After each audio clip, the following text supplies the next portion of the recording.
غصے میں بولا کہ میں بادشاہ ہوں، جو چھوٹ جائے گا میں کر سکتا ہوں۔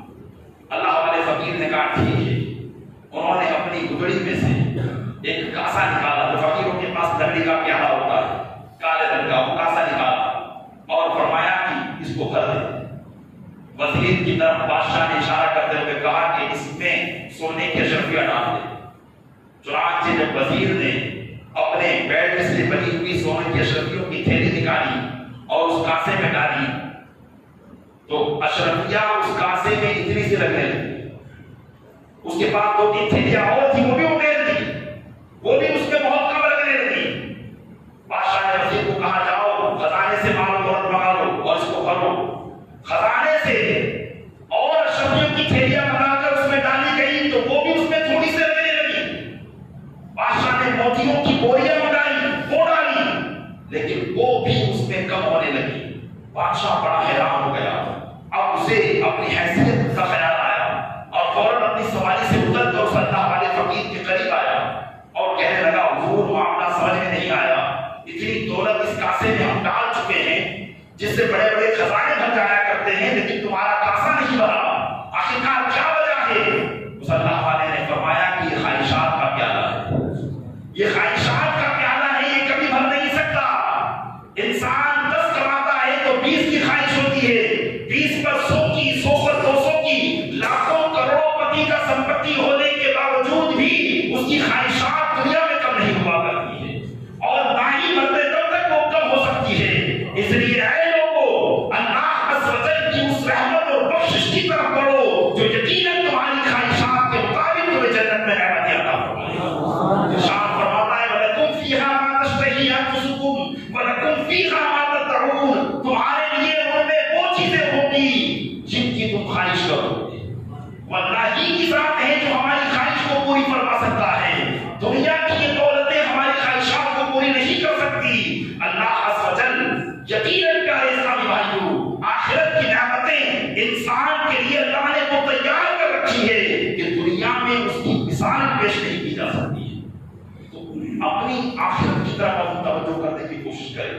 دنیا کے بہت سے رنگ ہم نے دیکھ لیے، ویرانی بھی دیکھ لی، دنیا کی نیرنگی کے ساتھ ساتھ ہم نے دنیا کی ویرانی بھی دیکھی۔ لاک ڈاؤن کے زمانے میں دنیا کی ویرانی کیا ہمارے سامنے نہیں آئی؟ ان سڑکوں کی ویرانی کیا ہمارے سامنے نہیں آئی جو کبھی لوگوں سے دور رہا کرتی تھی، جہاں بازار لگا رہا کرتے تھے؟ ایک دن حقیقت میں یہ دنیا ویران ہو جائے، بلکہ ہمارے بنتے ہی ہمیں یہ دنیا ویران نظر آئے گی۔ تو اللہ تعالیٰ کا شکر ہے کہ اس نے ہمیں مرنے سے پہلے ہمیں اپنی آخرت کا احساس کرانے کے لیے اس ماحول کو پیدا کر کے ہمیں سمجھنے کا موقع عطا فرما دیا۔